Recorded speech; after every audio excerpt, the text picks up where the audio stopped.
Kole ke o hufanga I he whata poko o se anoa whaki, kai ata mo oko ke whahoko ato ai whatongia pia me he whale loto e komunio e kau angelo tauhi pia me veitongo, ai a koe whamafola hangatono atu ene pia me veitongo, ai po loto, po hiva whawhita I pia moe whamalo ia, e he kainga loto e komunio e kau angelo tauhi, I he kuna ka whakawha, ai kakato ko ia ahano whakatop tā pui o e whalelotu mo e kātoanga o whaesiasi ki he ua whe ua tolu.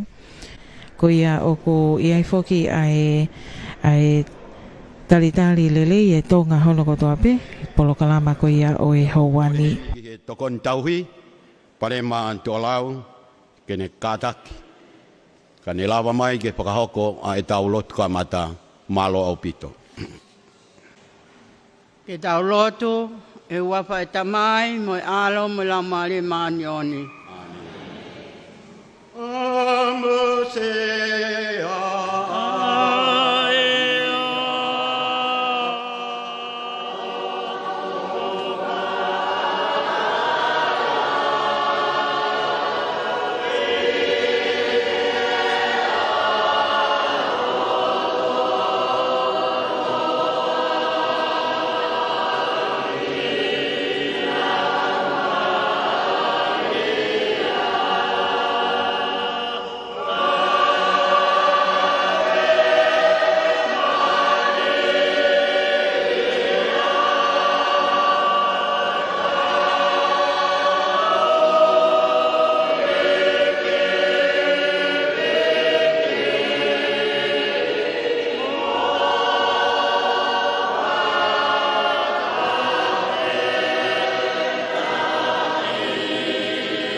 O tua mafi, koe mau tamai whai manawa ofa. O mau whawhetai mo whamalo, he tauhi ko ke whai o mau lawe mo nuai, I he whiawhi whakakoloa ko eni, I he manawa o mo ui. Mau whamalo atu eki, he nai whai ano whakamohi mei ulu, ai teu o po hiwa ko eni, ka mau whawhetai, he ko ke kau mai, e lawa le lei o whakahoko ai mau malo iai ai ngā lahi mo kawha ko mau sitoa me iai he langa aho mau whare hupanga pang mau whia ke mau tuku pēa langi pa moi koloria ke a Fiona e ke uikai aha mea te mau malawa ka koe a Fiona o ku ke tu tapaki I he taimi kotoa pe I e mau mo ui.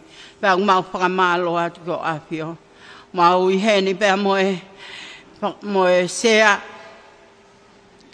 Tau hi palokia, palaki ko afu.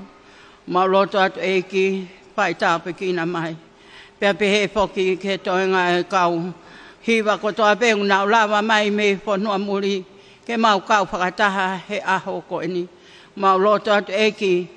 Tuku mai ho lau maari e maoni ke nofo ia te mau tolu, ke mau hapo hiwa fia, pea ke mau tuku pea e langi ke o awhio.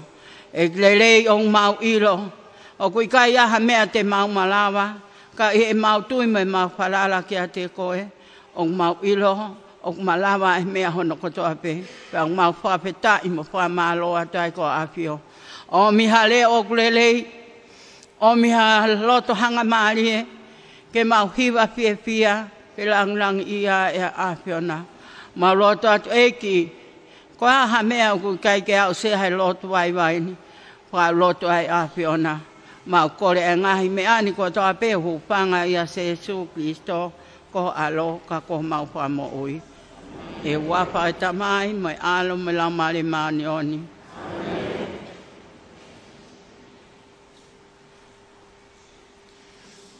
Malo pito, wha malo ki he tokon tauhi, pare matua lau, ne whahoko e tau lotu kamata I e aho koe ni. Pea ki mua ke tau kamata, o kou kore pe kai ngalotu kai mai kau hiwa. Ke tau paspasi ange ai sea o po hiwa o po ni kai uma ko tau palo ki ai.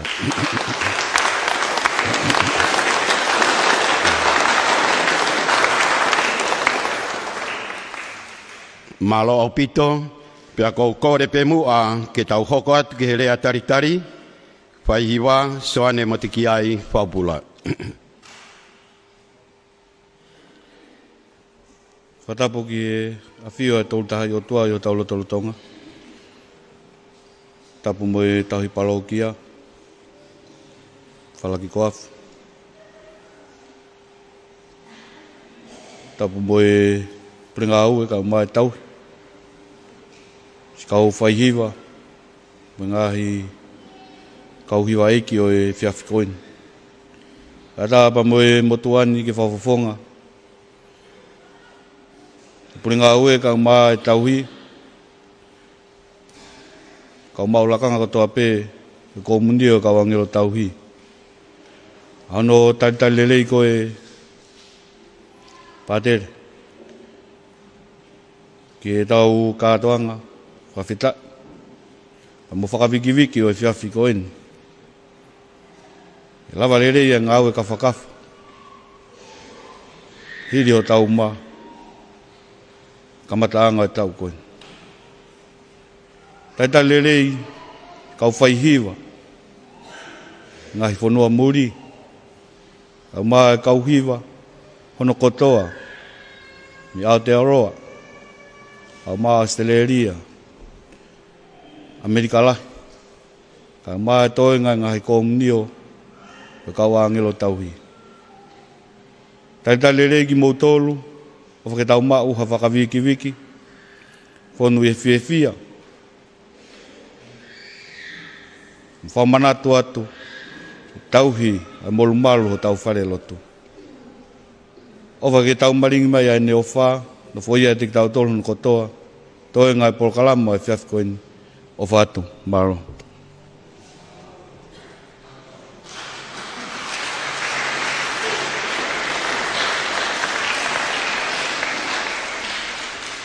Wa malo ke pahiwa, wa hoko area taritari o pohiwa o poko ni.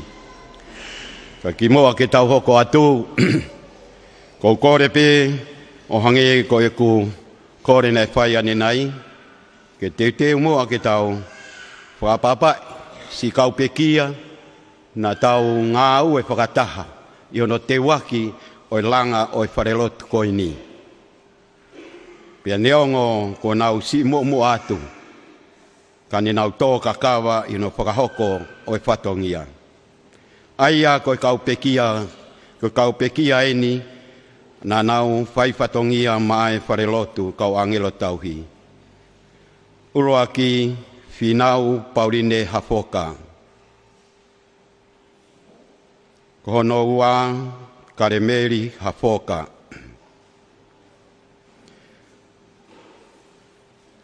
Kono tolu Siwaki Pureanga. Kohono wha ko Selubaia Elisapeta Matau.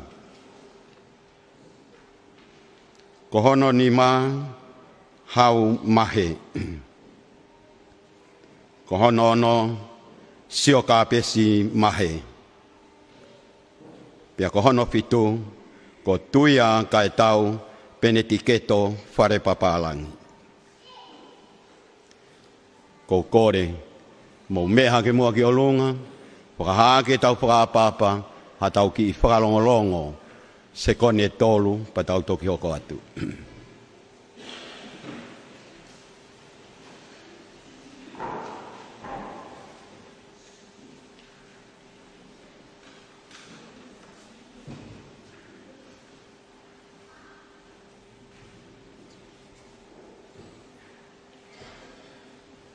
Malo, mo mea i poa.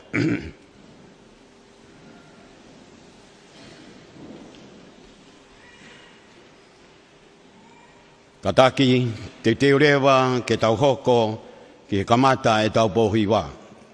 O hange peko e whakahoha ane nai, e whakaawa ia, e kankalu me Australia ai tau pohiwa oi poko ni. Koia Australia ko mo taimien malo.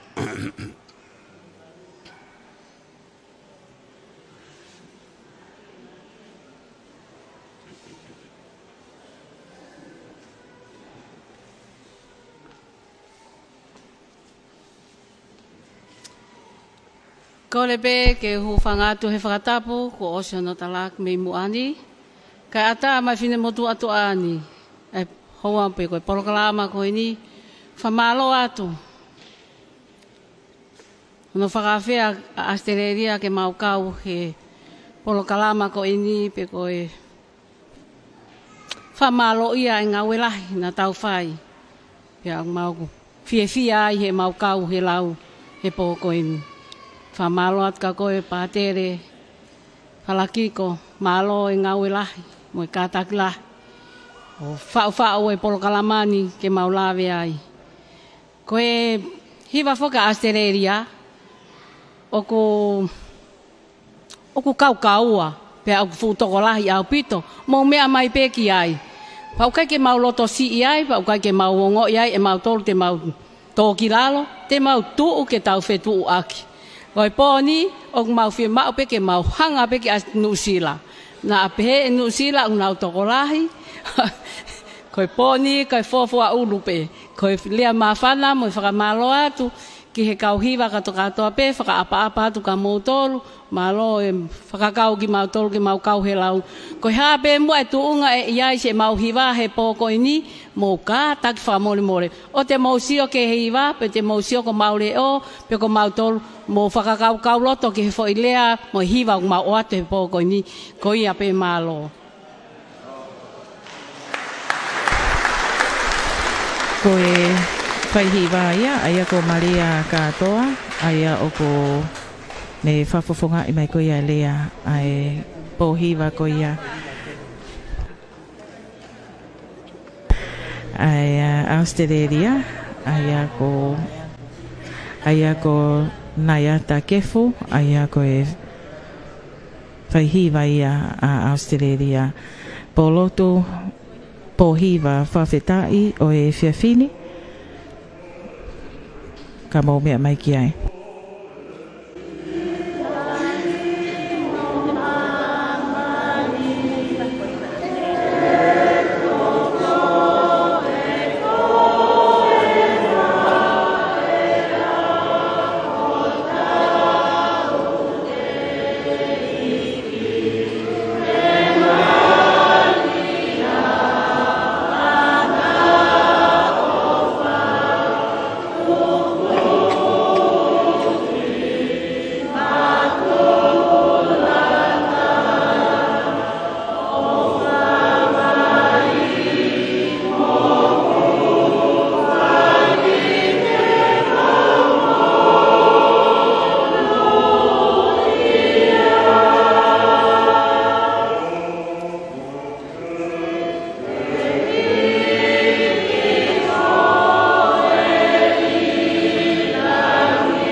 koe hiva kamata ia oe po hiva whawheta i Pamalo Aia Australia. Koe hiva koe ia a Australia. Pamalo ki ongo pure hiwa. Ina puke mai a hiwa Australia. Pamalo lahi atu. Maria to atu. Ko tau po hiwa tatore po ni ko hape ko mea ko te tau iai ko ia pe ia.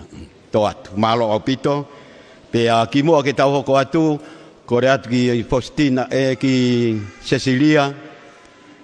Ka takpe ka toi ki una takpe ha sea taha ku ko kore masanga tia osi tika kia mai nau ka wifi ke tataki e nau pohiwa.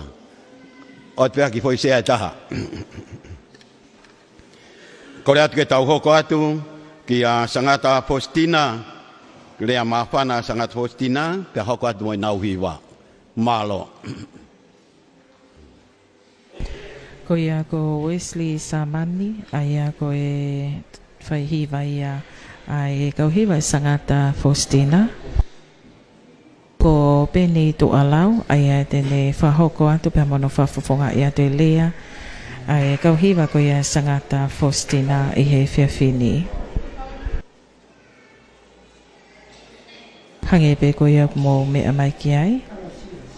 O ko Tapu ki he awhio ai o tua mawhio tau lotolotonga. Ko tapu ki he awhio a se su whakalilo i he tapenakulo. Ko tapu ki he sea kātoanga pohiwa o e koini. Ko tapu atu tufunga o hatakalaua. Pea whakatapu ki he kau hiwa eiki. Mulawa mai mi he o tumuri. Pehe ki he kau hiwa. I he komunio e kau angelo tauhi. Halaforewa.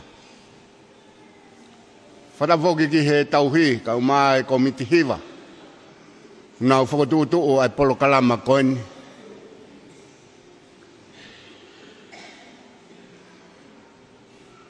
Katuku pe mua, ke whai beha ki whakahoha a whia. Hangi koe kawenga koia ko omi, e aha koini.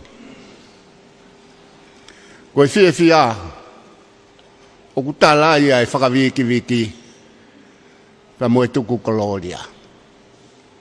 Pa ihe ene pehe o kou nofo o whakaukau, ko haa koa ha mea te ulawa ke urea i o whakatatau pa moe whia pa moe tuku koloria o e aho koeni. Pa moe ikuna kafa. Ko whai hono au sia. Pa ko tau mai ai pe ai whoirea koeni ko hiwa o tau kātonga i e aho koeni. Ke whai aha whakahoha. Ko hiwa, ko e whai matai tohi ai e wha. Ko haa, moe i, moe wā, moe a. Pakuhi he ne pehe o kuhanga to mai, o kuhanga he a o whakafufonga i mai, ko eni ai hao whanga. Tau whakatahataha i he hoa koe. Pakoi i o kunehanga whakafufonga i mai, ko hao whanga eni o inse nisi. Kako inse nisi o kunamu kakala. Pakoe wā, o kone omi ai, ai whakakaukau koni, ko e tau ihe ni, ko whakawiki. Pa moe tuku kloria ki he eiti. Pakoe o kone au whanga tuku pe, whakama opo, ai toluni, pakoe loia, o amnaki te tau taritari, ai ne haere mai. Ko ia ku pehe ai fia he hoa koeni si kau flau kau ahi he tapa kotoa pe o kolo pe ko fia ka koha fia he ko ikuna ko ni makatu unga ia ki mautolu o mo me mai me utumuri ko mo kakava eni mo mea ki ai he houani. Si whainga be ai tufunga ka uma ai pure ako. pura ngā ue ka umai, se a ko silio. A behe ke tangata iki, pātere tahui palokia. Hono mo mori, ho mo wiwi, ke oua na iai ha mea e he ki tua. Tai kau he ngā ue. Ke alu le rei peho pia aunga, ho mo ofa kua whai. Pako mai ai he hauani o kuwhai ai ai whia, kātoanga koni ko tau whakahoko. Tala monu atu. Sea, ko taongi maua kātoanga whia. A behe ke te mo tolsi kau hiwa, ko toa pe kua mo tau kau whakataha he hauani. Ko taongi pe toko ni mai ai ki tau kau whakataha he maalari. O ngā ue kuoni hanga whakaikuna. Maa ki tau tolu he hoa kuani. O whalahi atu a te mo tolu ko toa pe, lewa whakahoa tua whātu. Peni tu akalawia, whakakonga e mai kau hiwa ko ia sangata. Faustina, aia ko Wesley Samani. Faustina, tau hoko atai peke tau hiwa ai. Whai hiwa ko Wesley Samani, tene whahoko ato. Ai hiwa ko ia sangata Faustina i he lolotongani.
Malo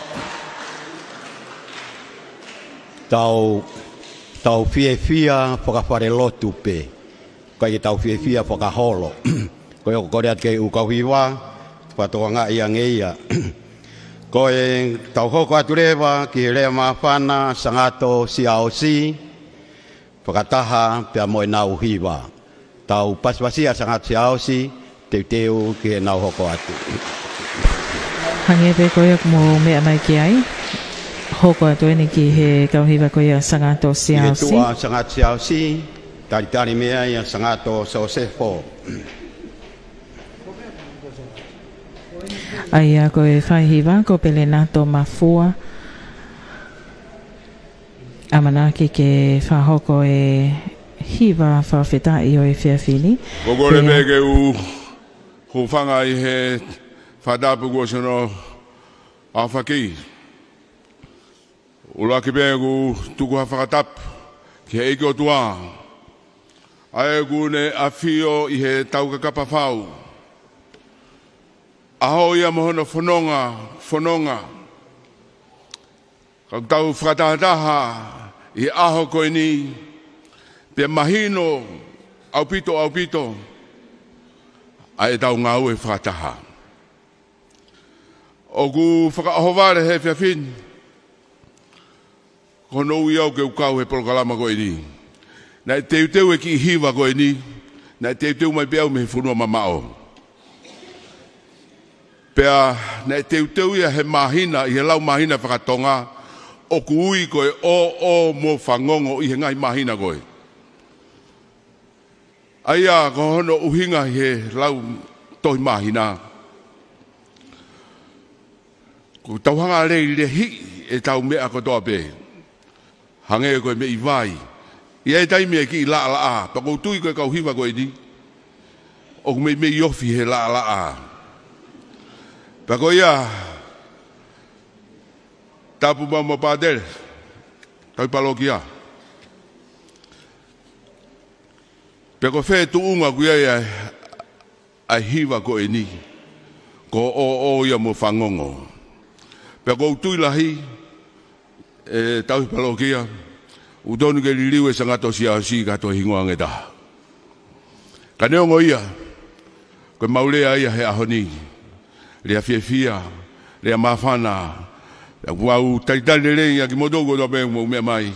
Mo whanongo he hiwa sangato siaosi. Ko i korupu toko si itahaeni o kou sio ai. Kai ke ngatai, ko i korupu mo weweu tahaeni. Pe ko uhinga ia o ku whakakau mai au koe ukau ai. Ko uhinga ko sa ia he mo ke uhanga whakataha i nau tolu. Pa ko uhingoa ia, ko uhanga whakataha i nau tolu. E fia finu whakakoloa, ko ua ku oma he eiki o tua. Kai ke ngata pe tau whakataha ngai whamiri, ko tau ene fiha e kai ki tau whelongo aki. Pe aku lawe mai e mawhana kehe, he koe tau nofo koe nofo pe a ka inga. Taimina tau mo haa e fia e kukau e polokalama e fia fini. Atua e whakamalo, kai ke ngata pe he ka inga lotu, ki mo tolu kodoa pe mo mea mai he fia fini. Tau kau ngā fia, tau kau ngā whawhetai i he ofa goia ku whai eiki o tua. Ne whakatataha ki tau tolu, pia tala a hono langi, tau sio fia, ane afi pia moe a honi. Lere malangau tau atu. Koe toko taha ia me whawhawhonga i mai lea kau hiwa koe sangato siaosi, aia ko kamerie le pāpani. Si ko mo mau pe tau hoko atu.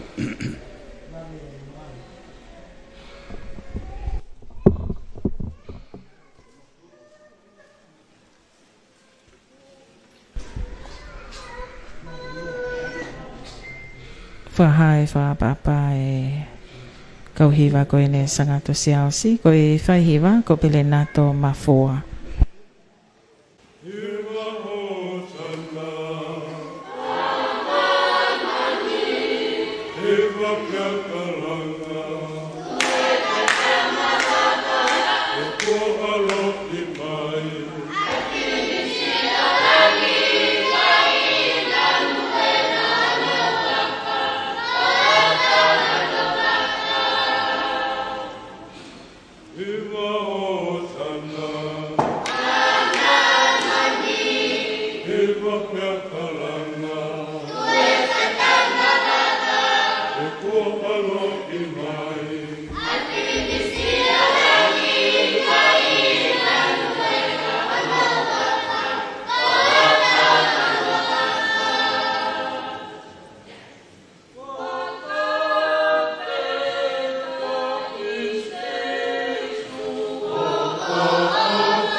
ko ia mo to me mai ke kau hiva ko ia sangato siausi ai ko fai hiva ko poni mamalo tu ke sangato siausi la valerei ai hiva takai uluaki te teu ke tau hoku ki sangato sefo ke rea mapana sangato sefo ko e grupo ko ni o ia ai pureako ko e o pololo hau pe pe po ki e tau paanga ai kom ni ka wangelo tauhi pia pehe poki ki he purenga aue ai komnia kau angero tauhi.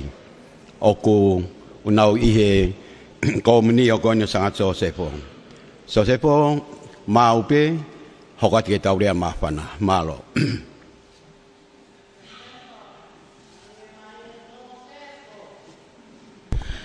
Ai ako Emelita Moala tene fafofonga inalia ko ia sangat Sosefo. Pea kahiri ko ia hoko ate pe ke na pohi ba whawhetai. Tapu moe awhio ai tahatol tapu i o taolotolotonga. A te whakatapu ki a te koe tangata iki pātele.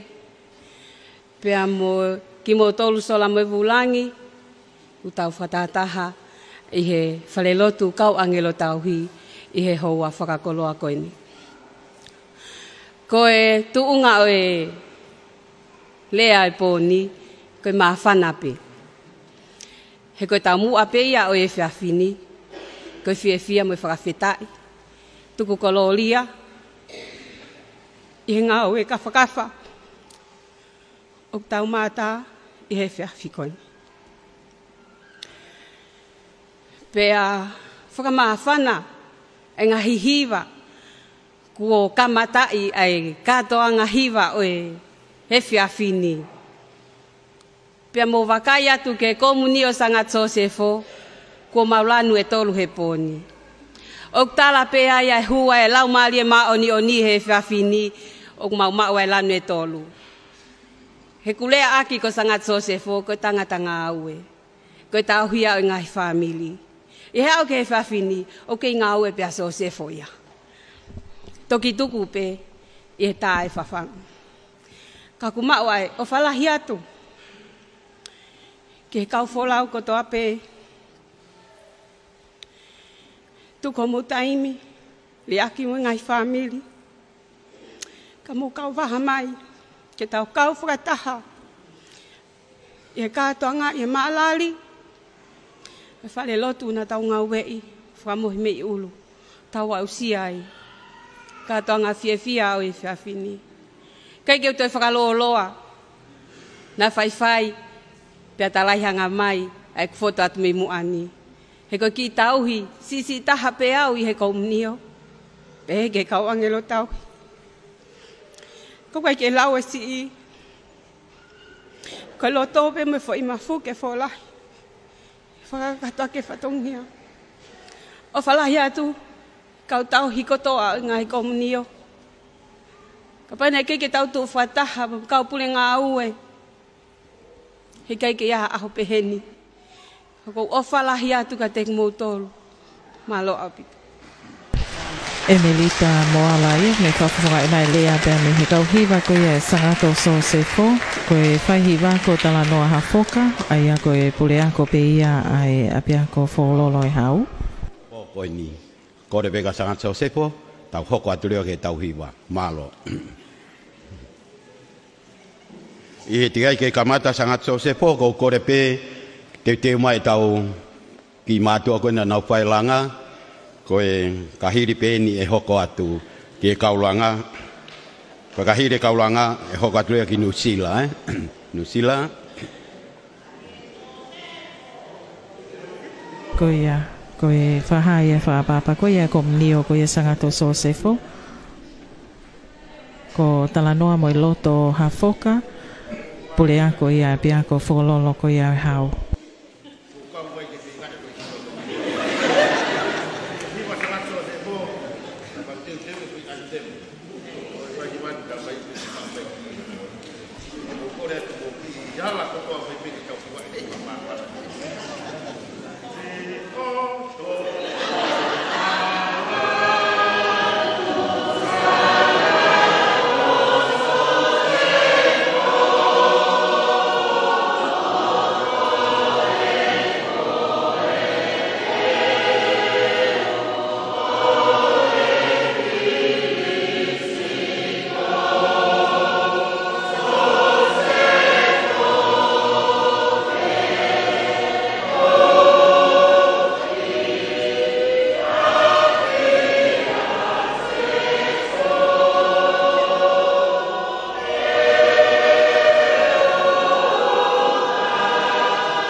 Wa malo ki sangat Josefo pe a talo tupu ko tok fanongo ni foi pasko ini. Go whakamalo lahi at kisangat Josefo. I ne hangao. O mai e po hiwa maari e koin. Kaike. Oku whakamanimani aki e sangat Josefo. Ai hiwa koini o sangat Josefo. Whamalo lahi at sangat Josefo. Malo au pito. Tau hoko atu. Ke tau hoko ke kaulanga. Ko kau tamai ni unau. Mea mai pe mei mui. Ke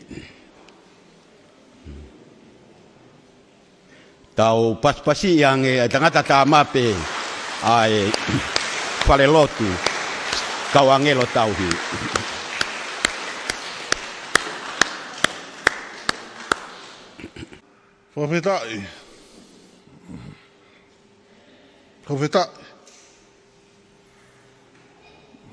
Profetai ilonga mea kumo ui pia ne fai ono profetai a Fiona tapu ke a fio e tua mafi o tau lotolotonga.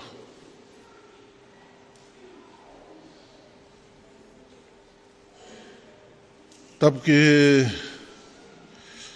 se aku mea.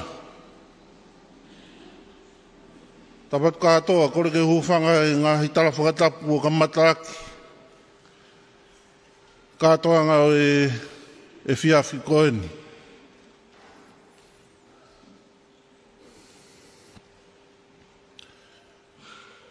Sea, whai ngā taange rea ko ni hono langa whare ko ni. Toki ho ware pe motuani, whakakoloa ko whai he tauhi.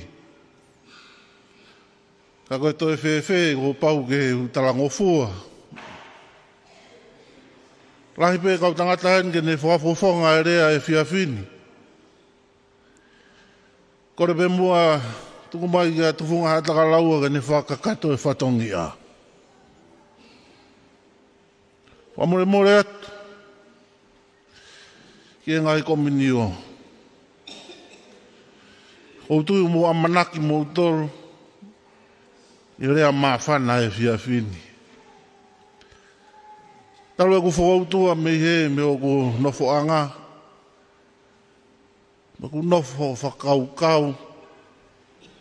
Ko haa ki rea tiu whakahoko. Ke whakafofonga aki. A e whiawhi koen. O tui koe rea e whiawhini koe whawhetai pe.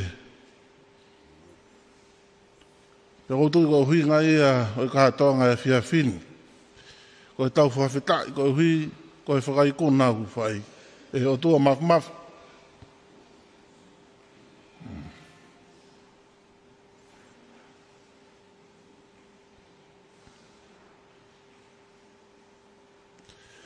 Kola ia e motuan kai o maa. Ki kau ngā ue. Mau kau whata mai e whiawhi koeni. Kau hi ko mou whakainaski mau tolu. Ke mau lawe he whainga maari e koeni. Ange rea ia no toi tala mai o mau hiwa.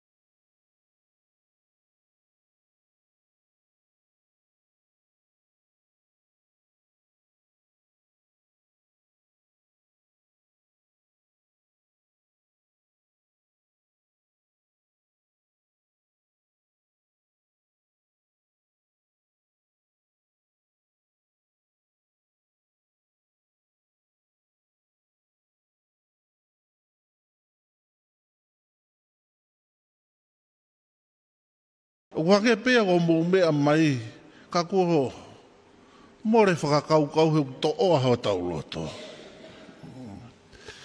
Ko tui pehe anga e ahoni, kainga, to oa tau loto he ngā ue, pe moe whai mea whakawhai o tua, tau whao moni aki ai. I a koe. Sea, more ke mamao na mau talalakulak o mau lava mea. Langutu pēr au he mau whakawhetai e iki.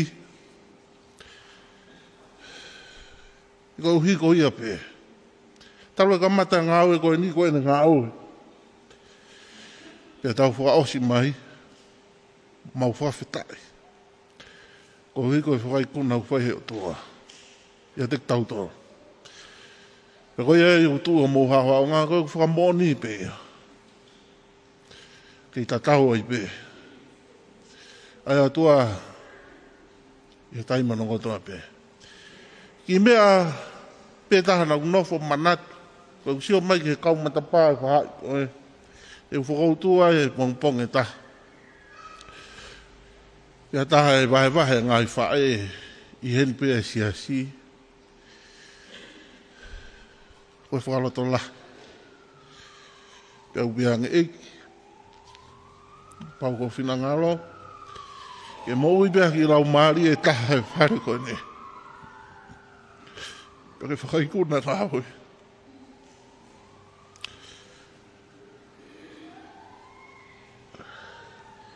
Sea, wake ui lau pukai motuan. Pe... Ko whē taimi teo i kai ai. Hauani o no wahe mai e rea. Te kui iope. Te whakakakato mau whatongia. Motuania me whungapakaitaha. Kau o maa whana uloto. E tau kau ngā kau he whiawhi koeni. Koe ki hiwa na e manaki talo ku whanongo. E kau ngā ue. Mo e uki ke whai e mau ki a ko hiwa. Te pe lawa ia.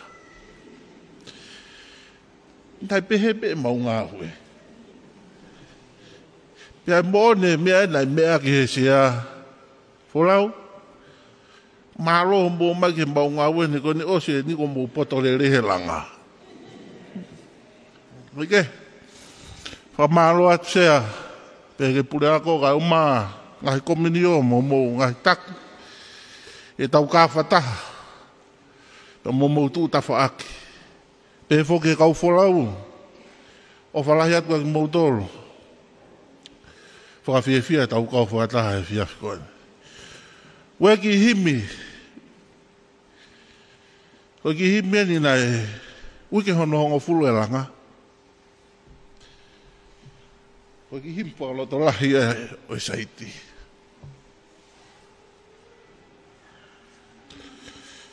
Nau pehe au ko mau tolu koe ue siriana. O mau loto himi. Ta koe mau loto ngehe pure ako. Tapuange moia. Ka umae mātua. Tunga mātua e siasi. Ko ia i ko kore wha more ben ke tau hi. Tu peke uhiwa tu peheni he maika. He koe ke toi aha ku whakafofonga he ni ko whiu hono whakasi o holo. Si kau ngā ue. Ko tui pe. E whiawhini. Koe ki himi. Te uhiwa pe vese e ua. Mea kou kore atu. Mō kātaka whakamore more. Mō hiwa mai peke tau hiwa whakata.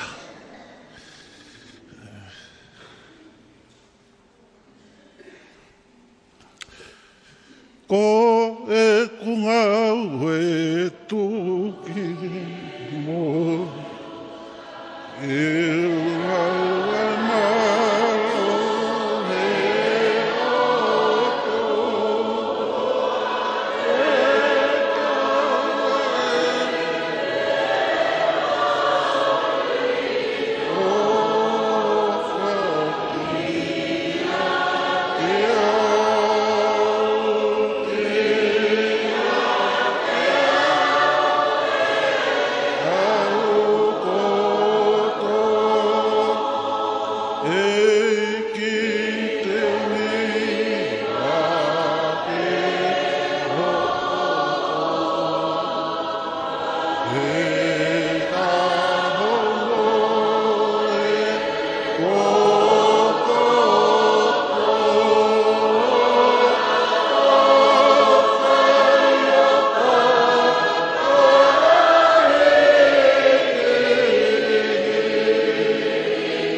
ko tufunga o haatakalawa ia.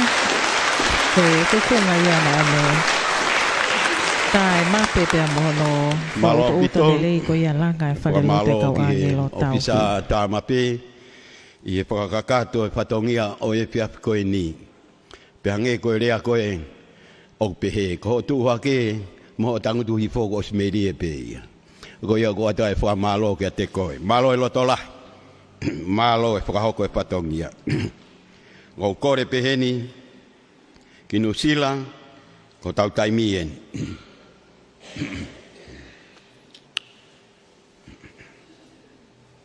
Pakahiri anu Nusila te mai a Sangata Cecilia.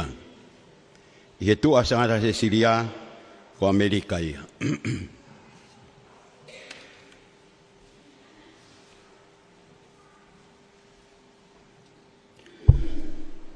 Tapu ke awhia tua mafmaf e talo-talo-tonga.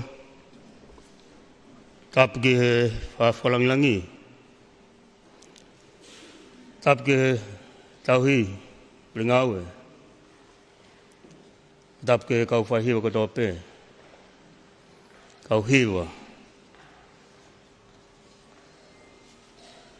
E whiawhi koe ni whawhiawhia. Aulawa mai o kau whataha mo ki mō tolu. E pō hewa whiawhia. Ngā au e la, o lava. Kore whamore more atu. Tauhi, ringa au e. Wia hataimi. Ko he aki e kuangosia. Mo e ku hela ia. E fua e tangau. Ko kore whamore more atu. Talo e kamata e whenga ke langa koeni. Mo e whia e loto. O e Nusila kotoa. A umai ki aha koeni. Weke be. Ke whai e ngā ue. Taimila. Mau whanongo. Mau hanga o pehe. Mau ongo sia. Kau whanua muri. Hala ataha ongo sia. Aho moe pō, mau whenga peke mau sia mai ki tau ngā ue, moe mau whakaofa ia mai. He ngā ue la, mā whasia, o ngō sia ku mōkua. Tu aere ani a ke whakamālo, whia pe. Talo pe ka mata e tewe langa koe ni moe ako e hiwa koe. Mahalo ka tau wene tolu. Ate motok sio pegi ai. Uluaki ako hiwa toko ua. Ako hiwa hano tolu toko tolu. Pe alongo ia ye waha koe COVID. Motok mea pegi ai ki kau hiwa koni. Ahoni. Kai ke i ma puke puke. E mau fia. Ane nai he misa. Toi o mai e pātere ho mau tāpua ki. Eksea. Mai nam moe Nusila ko toa pe ku heni. Pulawe e at koe ho ai tangata na ne toi e si o atai whareni. Moe Nusila ko toa pe na ke hau koe ha mea ke ka ko ke heni moe misa nai ko ke tāpua ki koe ke whenga e tau kolosi koe na tamai pātere ke tui olunga. Tau whoki atu pe ni whakawawe. Ka pai lava mai ai pia hewi ke ka hau mahalo.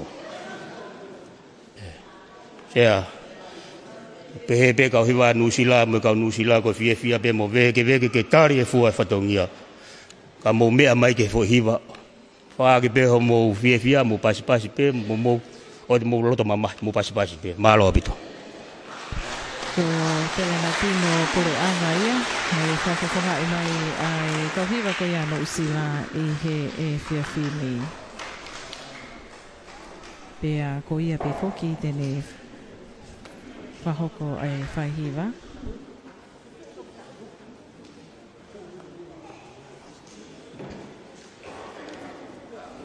Te umai a Sangata Cecilia, e tua o Nusila. Te umai Amerika, e tua koe ni o Sangata Cecilia, pe a whakaosma e Magdalena.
Wa malo ke kauhiwa me aturewa. Hiwa maari e ko tau whanongoa. Pea kau kore pe ke tau hoko atu. Sangata Cecilia, ko mo taimi eni. Te te ma Amerika, i he tua Sangata Cecilia.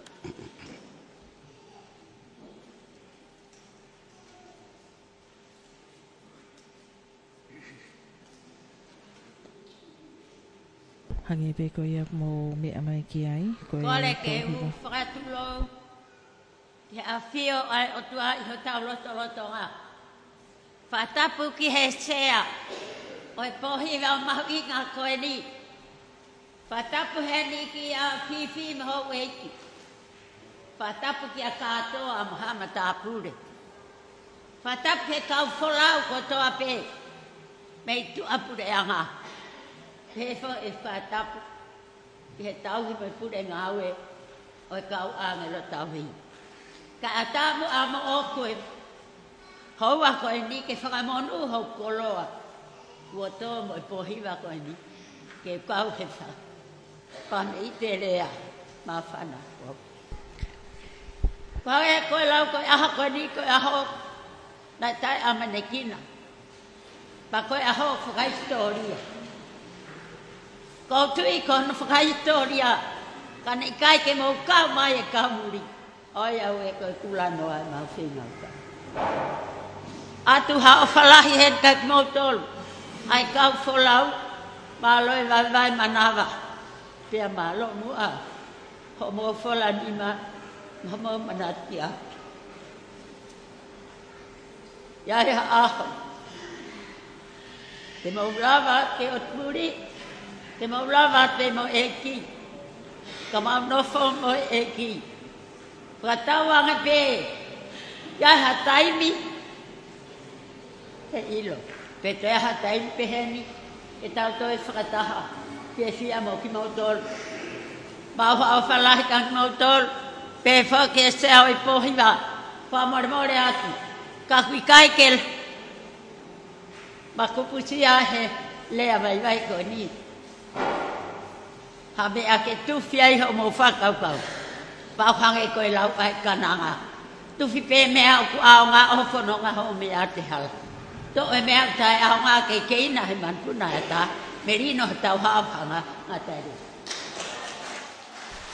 Ko Katarina tātoa ia me whakatanga o mai ai ko hiwa te ia Sangata Cecilia i he e whiawhini.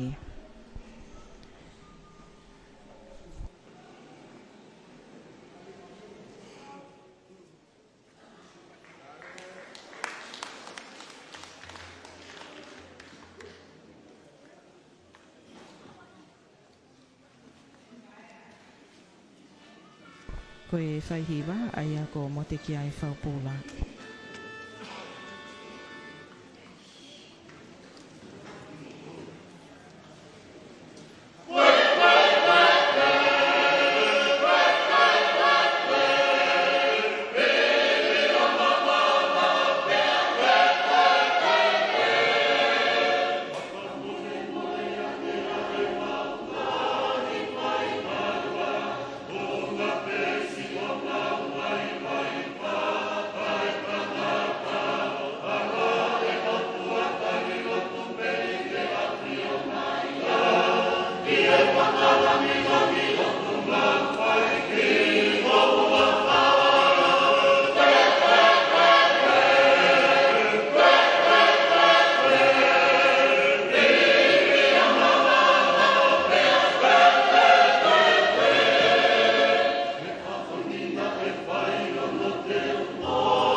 malo at ki Santa Cecilia, i lava e hiwa ko ia, pa ko kore atu pe Amerika ko mo taimien.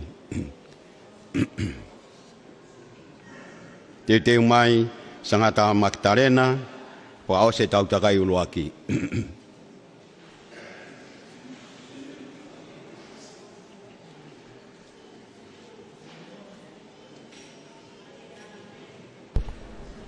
Fafofonga koe pia me Amerika ko te rea se petelo.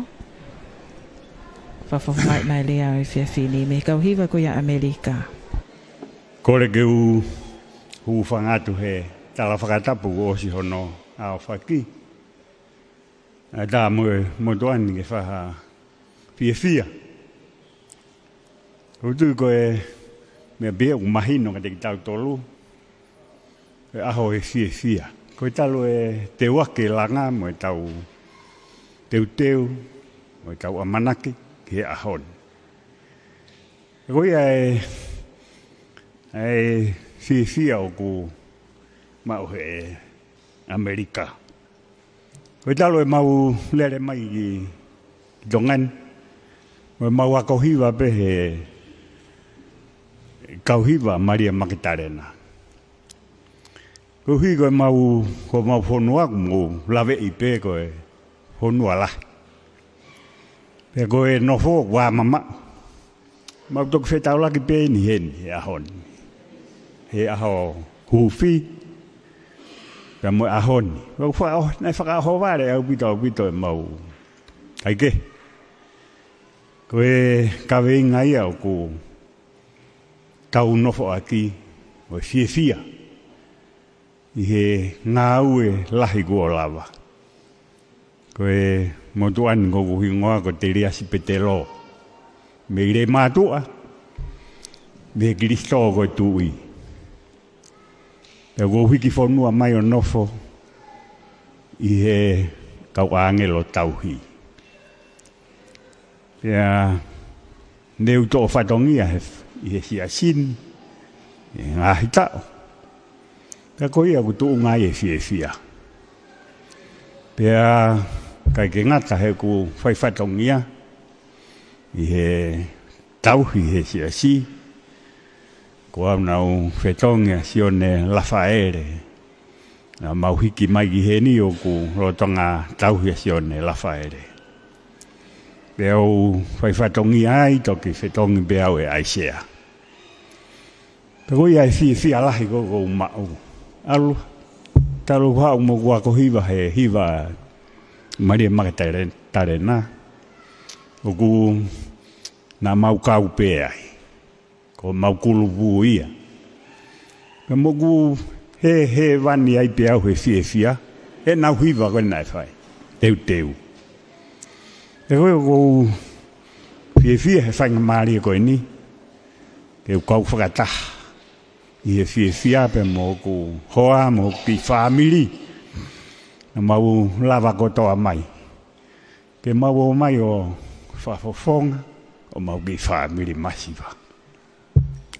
Kai hame te mau ma. Koe ofa bea o tua ku mau mo ui ai. Ai ma alo pe maha ko whakatu bea o tua ke aloanga talanoa o sitaka i Amerika. Mene ungo bena FFA mau ki tokoni mo pou he ngā ue na he lawanga talanoa. A koe whiwhi alahi na mau mau. O whohalahi na mau ha. Ia koe ia bena e whaalere o pou mo tokoni. Ia talanoa i he whinga kotokotoa bena e whai. Pe koe ia neongo bena e penitaha e tokoni. Ka koe lava koe ngā ue ku mga tōnga mea whiawhia. Pe koe ko whakawhonga atua e kau i kare whakamālo lah. I e tauhi parokia. Ai pou pe moe ngā ue lahi po whai he tau koe. Pe heke kau maolakanga kotoa pe kai ke whamatalahi ngoa. Nā tōha taha ka i te ngia e motuan. Hui ai ki rea kua la mau he hoa koe ni. Koe kia ha, na kai kia ha hiwa ia teu teu. Kai whakao ware i he taramai ke whai. Ka ku lava, e lava pe. Koe nuko lava mai whoha lahi. Moi toi ngai whanau. Ko mau atako ua pe mo so sefo na mau hia ni toko tolu pe hea he pon. A koe ku teu teu koe ku hao rea ku hao e whoha mo e whanau. O ku mahino te lava ki hiwa. Ne hongo pe mu pe. Ka koe hango e lau. Fia pe koe kau he lau mo lau he kau. Ka koe e pe ki irea ku whai he hoa koe ni. O whalahi atu ka tiki mautoro hono katoa. Kau hiwa Nusila, Australia. O whalahi atu ka tiki mautoro. Kore pe mo whakamore more.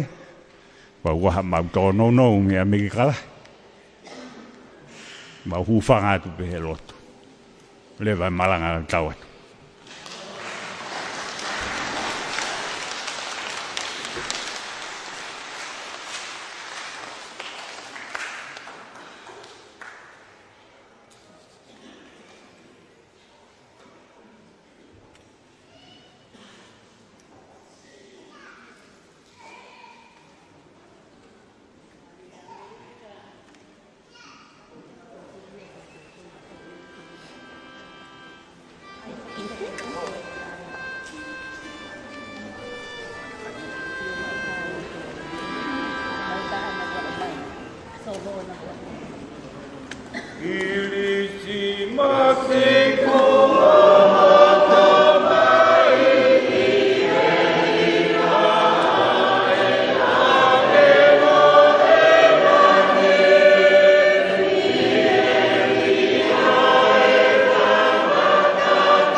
Mamalo Amerika lava lelei ai proklama o lea ka ma ai hiwa i e poni o ko toktuien ko i karea ko i karea ta tau pe uha mo la a o ko i te whakawhisi a mea pa ko ia i tau hoko atu ki a Sangata Magdalena lea mawhana mo hiwa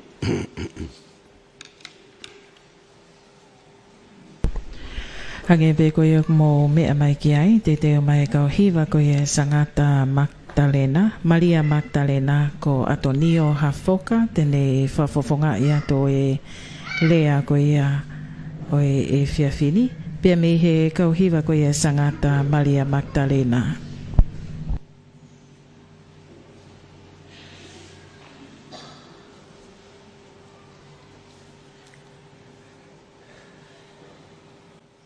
O whakatulo atu. Tapu ke a whio e ki o tua. Ke tau tonga. Whakatapu atu. Ke sea whakalangi-langi o e pō kātoanga koin. Ka tā mua ke motuani. Ke whafofonga atu. Hoku koroa. Nai tuku mai mo oku. Atapu atu ke he kauhiwa kotoa pe i he pōni. O nofo pa ko sio ko o mai e mau kulupu ko whakamui taha ia. Pea ko tui ko e rea whakamui taha pe ni he pōni tuku ke he sea. Pako tāna ke ngahi hiwa mo ngahi rea. Koe ki hiva pena uwhaka ia lahi tahai he pōni koe ki hiva Australia. Pea kuongo ni onga de toko si I kana e hongo whakalau maari. Hangene ko o kou whai si vi ai pō hiva he pōni. Koe hiva koe nusi la, na ake ku mana tu ki he ko hiri. Na ia hono whai hiva. Ke iki ki mautolu ia. O whare lahi e pōni hono o mai e nusila fo hiva ko ia. Ne whakafoki e manatu ki he tau na ku kei talavou si ai, na ku kau he hiva ko ni. Koe whai hiva ia he taimi ko ia, koe ke kei tonu e ku manatu. Hange ka te au ko la whaere moala. Nei whai hiva he tau ko ia. Ako whakamalo la he atu Nusila. Whakamalo atu ki Australia. Whakamalo atu ki Amerika. Whakatapu atu ko ngalo ia te ai whakatapu. Whakatapu atu ke tufu ngā ka umaho kau ngāue eiki. Na mou whataki mai e tau ngāue lahi koeni o tau ikuna. Pau tau whaihono pōhi vai whawhiwhia he pōni. O nofo ku nofo anga whakataha pe me pure ngāue. Ko whanongo ki tare. Ko beat, masi au ke puke. Pe mai a ko tete au. Pe ko tala mai ka te au kato ke tā au. Ko re ka se su, ke o mai haloto lahi kia te koe, ke lava e tahiwa. Ka neongo ia, po hiva he pōni, talu me pōna e hufia he tau whalo tu. Kor whamore atu pē. Ka bauna e ia ha tō onga.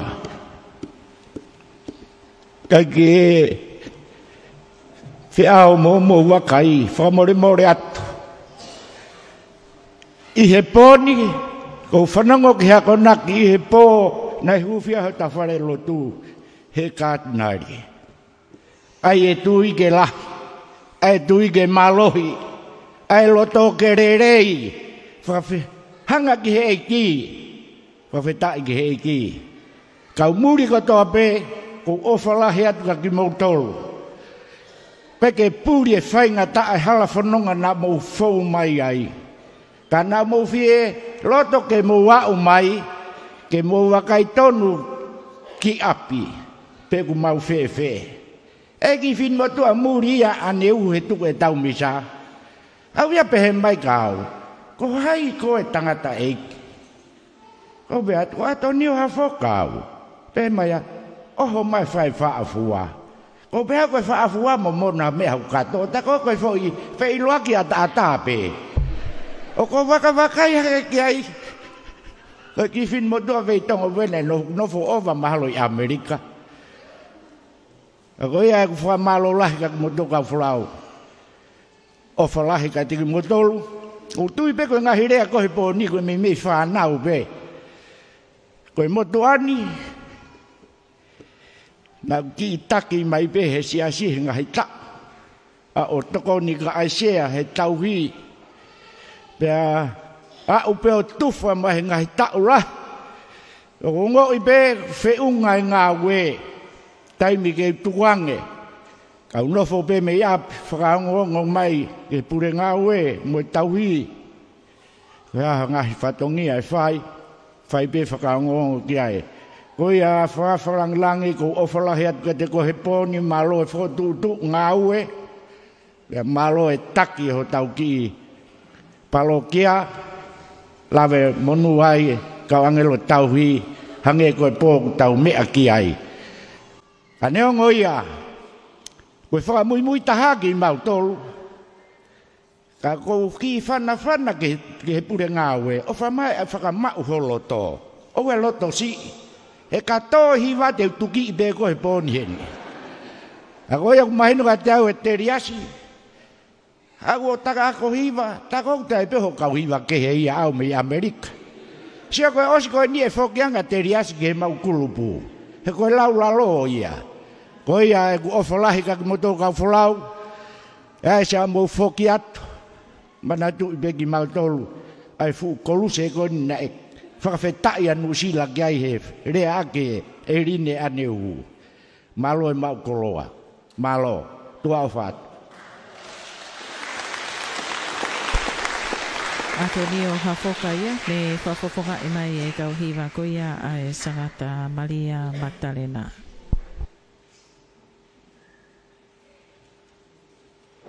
Aia ko e whaihiwa, Soliana hafoka.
Ne mo to mea mai ki he kauhiwa ko ia sangata Maria Magdalena.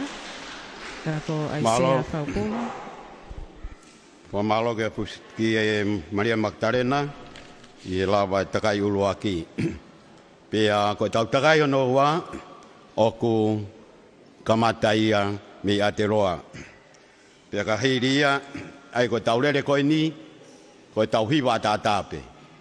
Tau hiwa tatape ko Iraq hiwa, ko Nusila, hiwa noa, ko Amerika, hiwa no tolu, ko Korepeka Takarawa. Toi mea mai pēnu a tau po hiwa, takai hono tolu. Aia ko whika tolu ia, ko hiwa nai tuku ke kaulanga. Ko hono pā, Sangata Cecilia, ko hono Nima Faustina, ko hono Sangata Siausi, Fitu Sangata Sosefo. Pea wao sirewa Australia e tau pohiwa i e pōko ni. Koia Nusila ko mau pe tau kamata rewa.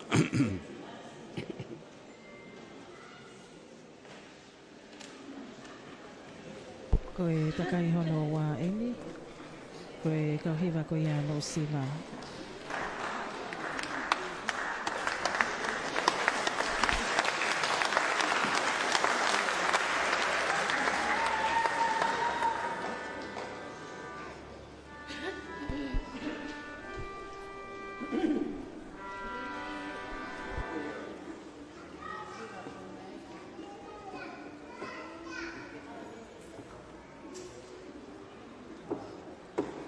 Yeah.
pamalolahi Yeangi nau kama pahiwa perenatino pureanga pe poke si kau folau ko to pe me ateloa malo opito ai pai o hiwa pe kimo ke tau ko atu patele ko ateloa pe mo Australia ko whanau ia sangata Cecilia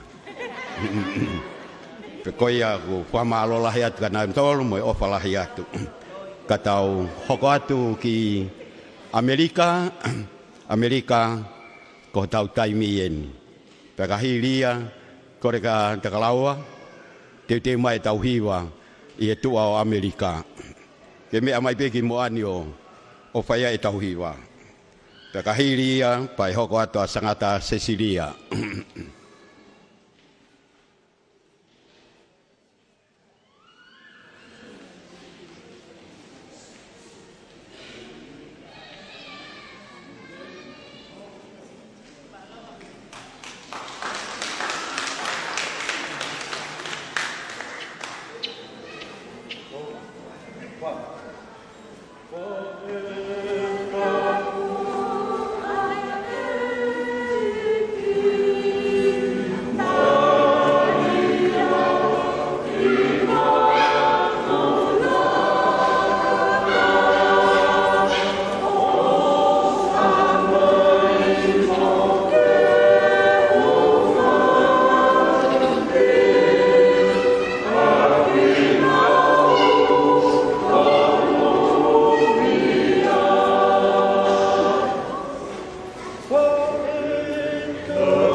malo bito ki Amerika malo bito klava hiwan takai no wa pe tau hoko atu ni ki he kau hiwa ai kau langa to tau tatari pe mo paspasia takaua te te ke hiwa ai kau langa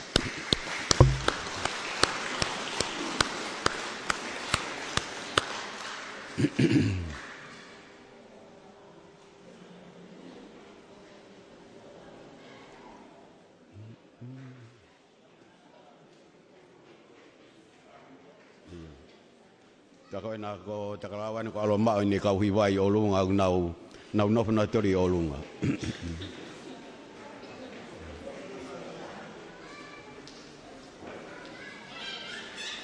Hage be ko yok mo me amai ki ai ko ko hi ba ia o Fia Philip na hi ba mai ki na tori me he ko nga ko ni ki o lunga o fale loto e kau angelo tau hi.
Wa malola hai ki he atakalau ka mai ngahi hoa e nau tū ke poupoi ai hiwa ai kaulanga pia whakamawhana koi ai ai kai ke tukunoa ai si fie kaunga poupou kaunga ngā ue takaraua ka maa kau ngā ue kou kore pe ki he hauwhanga tau toi ai mua pas ma ke mai kau hiwa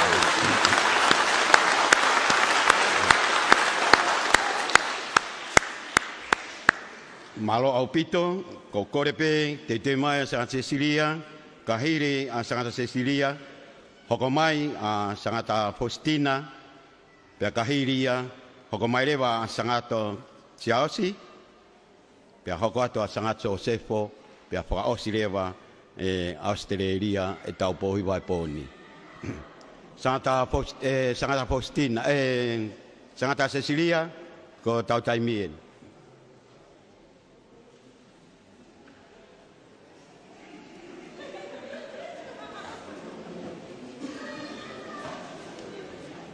kau hiwa koe a Sangata Cecilia hange pe koe mōme a mai ki ai koe takai hono ua whaha koe a pāpa mai ke koe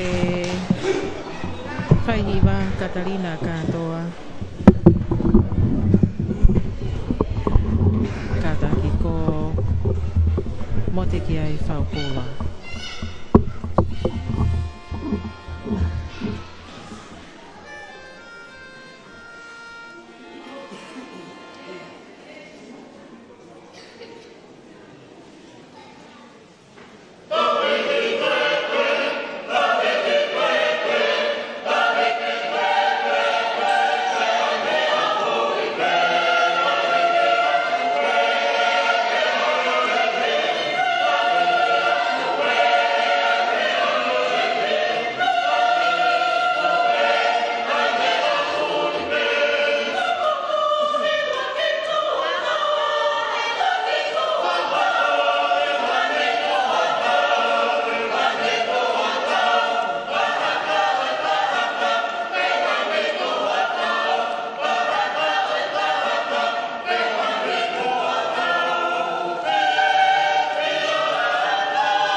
Ko ia hange pe ko ia ne mo me mai ki ai ko hiva whama whana ia pe a me he ko hiva ko ia sangata Cecilia pe a o ko amanake ta hoko atu ke kau hiva whawheta i hono hoko.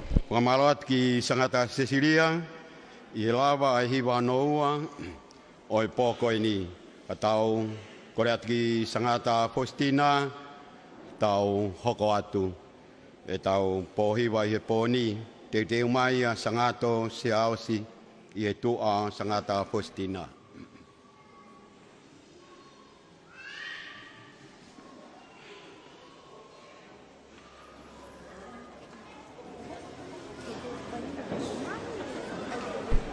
Koe kau hiva koe e sangata Faustina.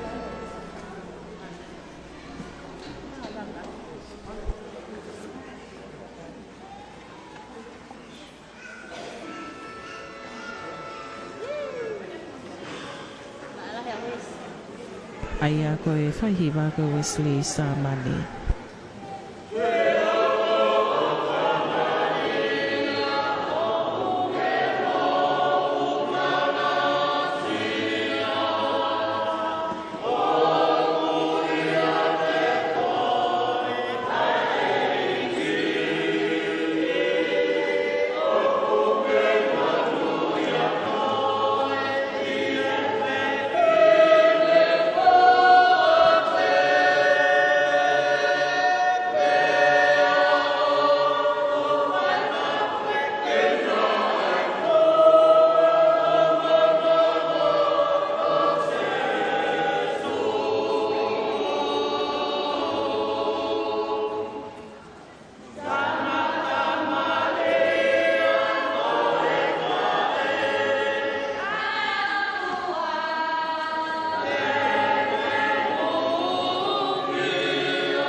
Malo, pamalo ke pahiwa sangata Faustina, malo bito ai pahiwa. Pe aku ilonga pe dia kihiwa a sista ne oho anai go so mo hiwa. Malo au bito. Pe ko korea tu ke tau hoko atu moa ki a sangato siausi pe a te mai a sangata Magdalena i tu a sangato siausi malo.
malo pamalo ke pahiwa sangat siausi pe ke kauhiwa malo au pito prahoko e hiwa koia korea twe kia sangata magtarena tau hoko atu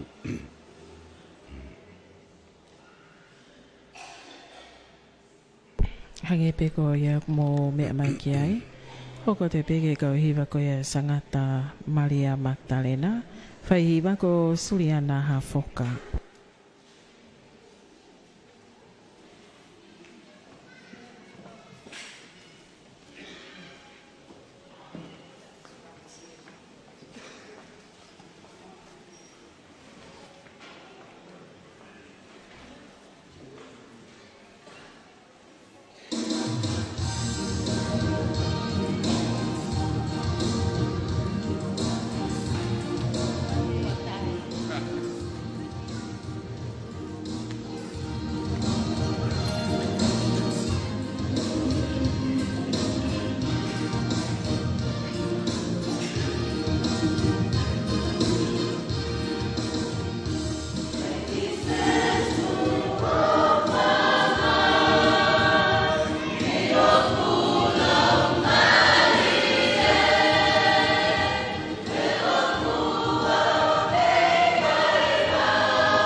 Sengata Magdalena lava dile patongia. Oh,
Tau ko atu, ko le begi sangat Josefo, ko mau taimi eni, pia te mai Australia, kene whaosi e tau pohi vai he poni.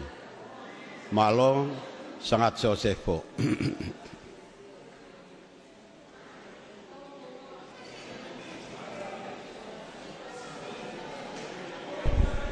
Ko tala noa hafoka ia pia moe kauhiwa ko ia sangato Josefo ai au nao mea kotoa ki olonga ke whahoko ai konga hanoa ko ia o e hiwa po hiwa whawheta i ko ia o e whiawhili.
Malo ki Josefo, malo pai tau hiwa, kore atwe ki Australia, ke mo whakaosima e tau po hiwa i he pōkoini.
Malo opito, pa malo atu. Ki Australia, malo opito e whae tauhiwa. Ko e mau fia pe, ko hui koe fu umea ofa kotoa koe, katoa whare lotuni, na mo mea mai moia. Pea, toki ilo ni koe pele o Filipo, whakamalo lahi atu. Ka te koe he pōni, pea kai ki tau te whakaloloa, ko kore pe, ka patere, ke ne mea mai, whae tau a whatuku, pea kahiria, pea ko kore pe ka patere, ke mea mai mua ai whaihiwa, o tā ia tau pohiwa, ke tau hiwa whakakatoa ai, pea whaose pe patere tau pohiwa e poni. Malo. Pātele tau he palokia. Kore pe mua ke u whakamalu atu. Ngahi tala whakatapu kutoa pe, e awhaki i kamataanga o e pohiwa whakawhitai, o e pōkoen. O kore pe mua, whatapu mo tamasi o tua, me a whio whakarilo i tāpena kulo, a mo ki tau tolu i ono whare tapu. Mooni e whakawhitai o e pōkoeni, i he ngahi hiwa mā whana, ko tauhanga o whanongoa. Pea iai pe kau hiwa, mahino peka te ki tau tolu na toki langa i hake pe he pōni pe. Au kai ke whai halaunga, tau fia mo whakawhitai ai, lava rerei pe. Nau mana tu i, e tala mai e tala noa, sea ko sirio, kau hiwa pe taha e whakawhi. E kau hiwa ko e kau ngāwe. Kai uto hanga i loi na takoina na ulere na toki kau wai. E ta te whakawhi mai mo ki kau hiwa lan puluna i loto e. Pa koe mahako nau whoki nau tolu.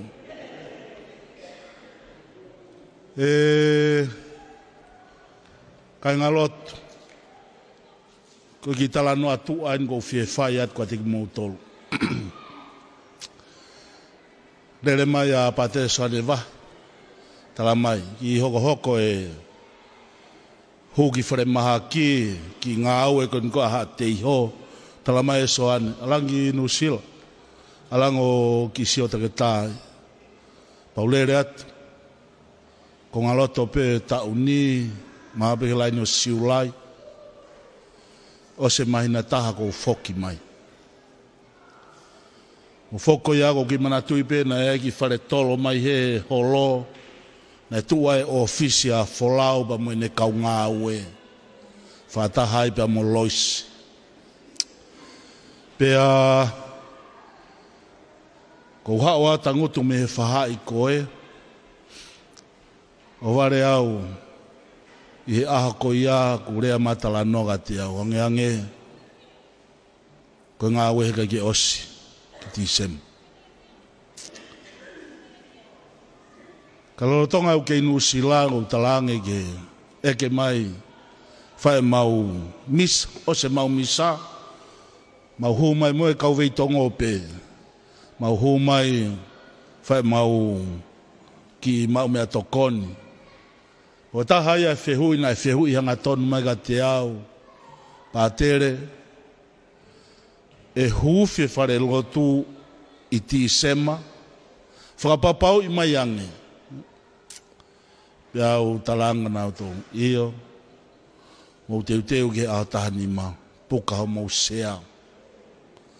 Pia lere mai, hoko ko ia e whaingataa, ki he kātinari i loma. O tahai ai mea nei o haki ai e kaupātere, o haaki ai pa mo e kaupātere matu o toa, ka o maafo ki a vika seniare, ke whinga iange ne polo kalama, ke ki waha re rei, ko uhia ke ua fuongo sia. Neona e whaia whakaukau ia, ko e aho tahanima mo e aho tahaono, ke whaia e tau kātoanga. E maari e mtoihanga whakafoki ki ai, ke whai mua ai huwhi i he aho taha tolu, o ange whainga maria ke malolo ai, pia toki whae e tau katoa ngā i au tāni mā. Maino ka te au e matalanoa mo talanoa e tu uta e ni, e hire ngahi wike si, urea mai a talanoa ka te au. Pau vilo hake pe au kai ke whirea ka talanoa, takai hake au. O wangaton mai pe ko ia maua, folau pe mo eri, tokang o ai au tokon go ka folau, ko utalanga naua. O tangata, o tok whanongo eni, he laione kete kovi moni. Talu, e ku ilo. Tako e ui ai pe mea peheia i he tangata ko eni, kana aku peheia ui ko tangata lotola. Kako uloto ke mo whakapapau i mai ki a te au he ahoni. E o se whare, rea mafolau, moto atbau rea mafolau, osia batere. Te hoa o iai osia. Eri, te mea tatau. Alolo ai pe au ia he aho ko ia ko fie au ke ute tokanga au ki he rea anoa. O fie au ia he tau e langi i he aho koeni. Wike e whaka osi, wike e hono tolu ko ia nove ma, toki puaki mai e talanoa ka te au, e ose whare. Ka neongo ai pe koe hātu kunga e au ki ai, kua pau ke hūwhia. Pe hui e ku whono, koe mea tatau pe na rea ke talanoa. Ko wongo i he taimi ko ia, ko fulu e lai o ne, ko tū tonu i hono tua. Pea, ko fie whai ai e whakamalo lahi ko eni, i he pō ko eni. Finau, pe whoki ki a vaea, te riesa, kau folau no katoa. A te aroa, kangalo ka pefu ke i kare. A e whaftaila. I whakoloa, mou whai. Nā ku ilo i pe e au ia he kai ke malawa, ke whahoko e whatongia ia koe ni, kana e tae oua, ho mautokoni, e ngahi whanua muri, ke ki ngahi whamiri masiva o ki mautolu i hen. Na mautuku whakataha ke whaia ngā au e koe. Ho mau whamalo atu ai. Hena ikai te mau mamao, hana mau wofi pe ia tiki mautolu, i e taimi kotoa. Hange ko ngahi rea, ko tau whanongoa. O whamalo lahi atu, ko ngā we, ko tau whawheta i eni, ko whai ahono whakakato i he pōko eni. Ko toto loto e, ako naki eiki, a katinari, i he aho, e fiafi, pure lulu ko no hongo fulu mātolu, ti sema, wanoa watolu, mā ki tau tolu. Me pore mahu inga, o whai mai, koe uhia, ko lākanga pātere. A kouto e rea atpe mo au, aho tau ngahi whamiri. He ilo na iai si ata. Whia mai. Lākanga tapu. E pātere, kai pehe whoki e tāu po ou. Toko lahi, tala vou ba mo fine mui lahi pe mo ki nau tolo kui to si pe nau tari ki ai vei ua e taimeni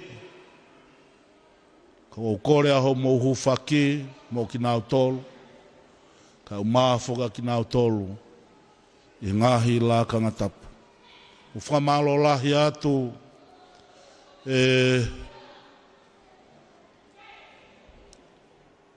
whaihiwala o komnio malo mua ai teu o tau ngā hiwa kai pehe whoki ki he tauhilahi mo teu o tau ngahi ritusia i loi be motuani ai whakaukau o pōkoeni rou whiekau be ba moau i e solo i e pōkoeni i loi le re vai sioa na e maukau hiva i maufanga whai hiva u tangata eiki ko au na whaafai e solo te noa ko e maukau hiva wa bau pehe re atu e ne whiala ki pa mui wakai angi a pe nai pehe ha solo ane whi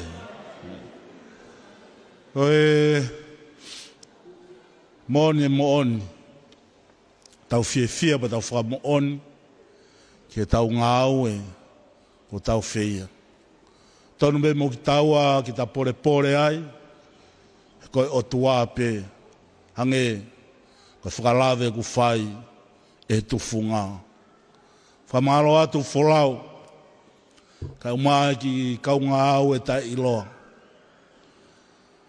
talamai kau tu funga toko la ki a te au e pātere ko whare kai ke os ko talang ki kau ngau e tai iloa e nu ngau e ko e ni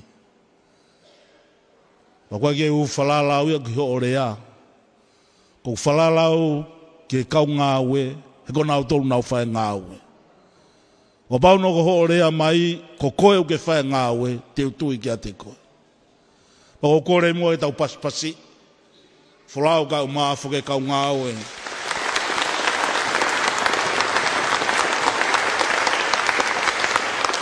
Ka bālo lahi atu talanoa, tokon lahu ke whai, whakakato e ngā au e koen, tau whiawhia i aha koen.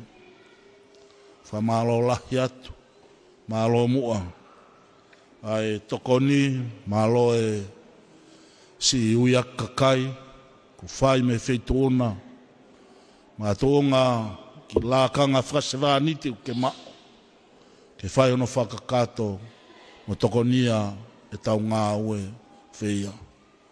E wholau tikai ke re atu ko mea ko mana tuita. Tikai ke re atu ha taha ia.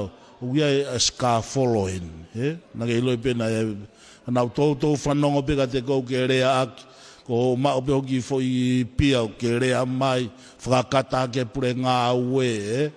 Ako urea tau i e pōkoi ni. Whainga taimi pete ke fie mawai. Alo ave.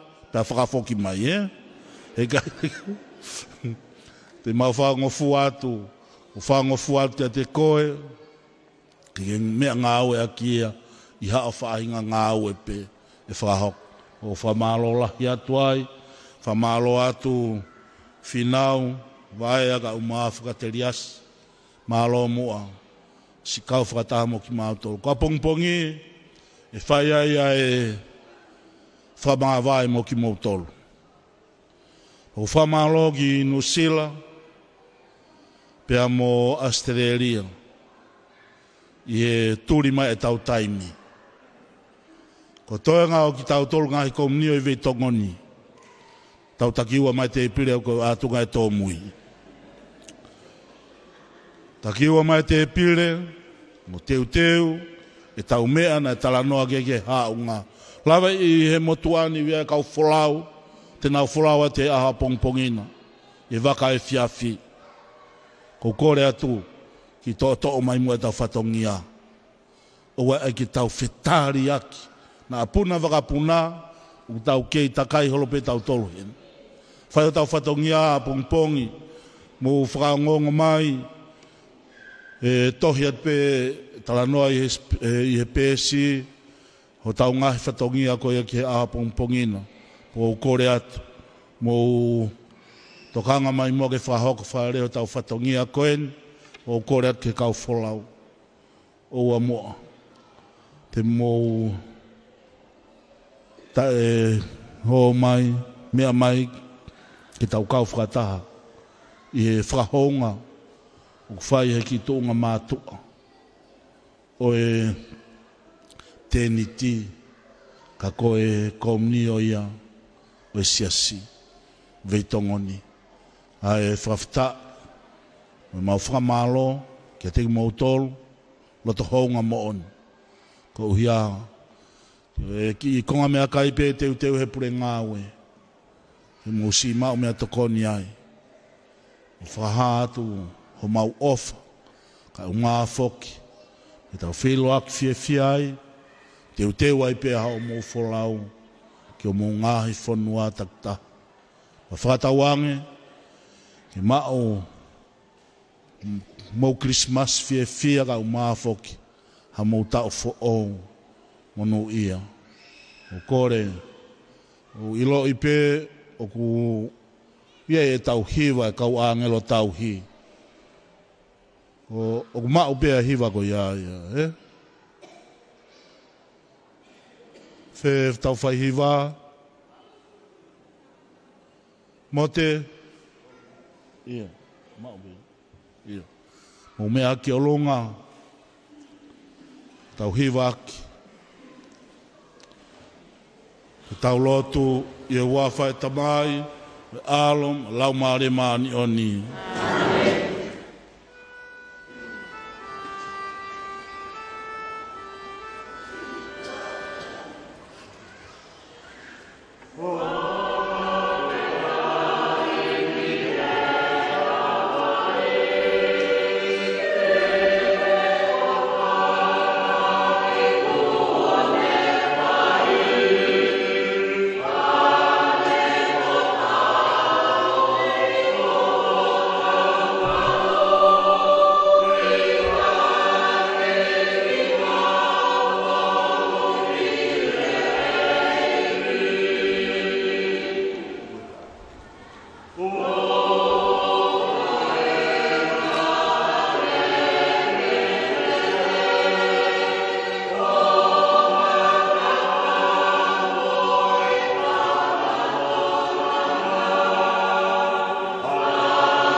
Tau lotu tua maf o tua taangata a Fiona koe o tua koe kumaani on whanu mahua hua i he manawa o wha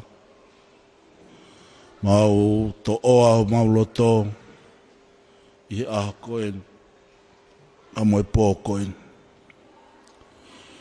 he whakawhita ilahi ki a te koe uhia he malawa ka teki mau tolu ki mau ikuna noa pe ai ngahi polo kalama ko toa pe na whai aho no whotu mo whakaukaua mei mo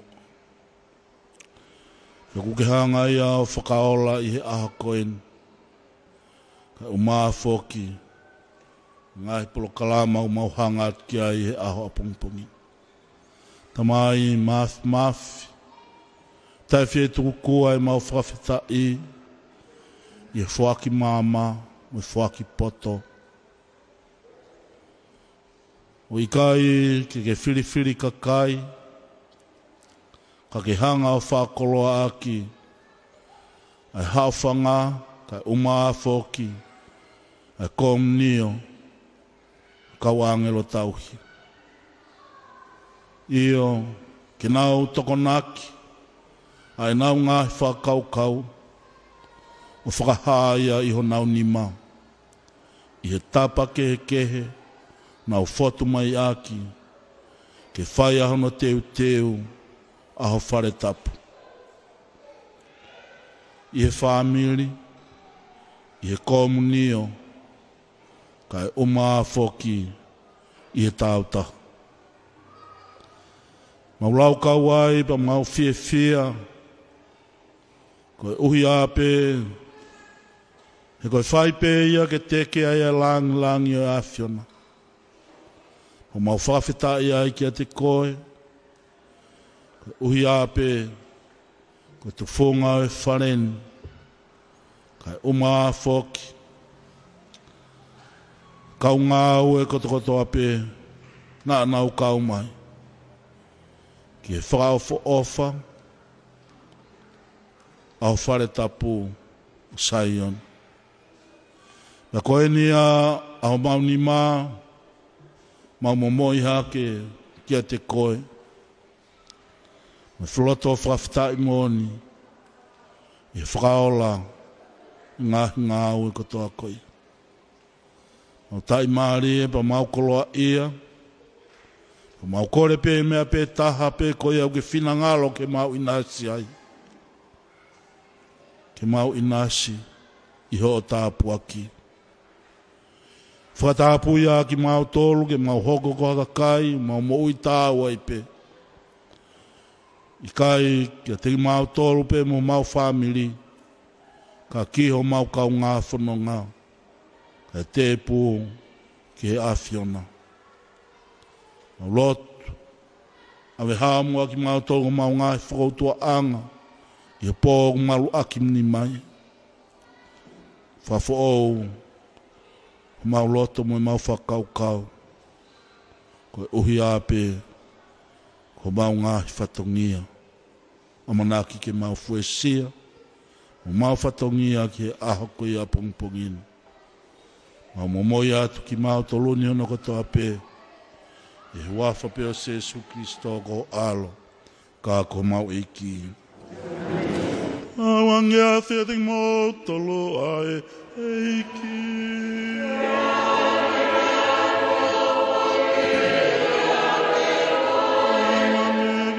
Tapua ki atua mafi. Koe tamai malo, la mari e mani oni.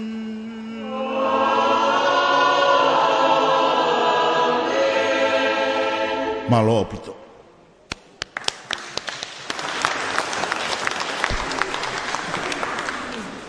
Koe loto tuku ia i hono whakakakanto mai e he sea ko ia e kātoanga po hiwa whawhita i ko ia o e whiawhini.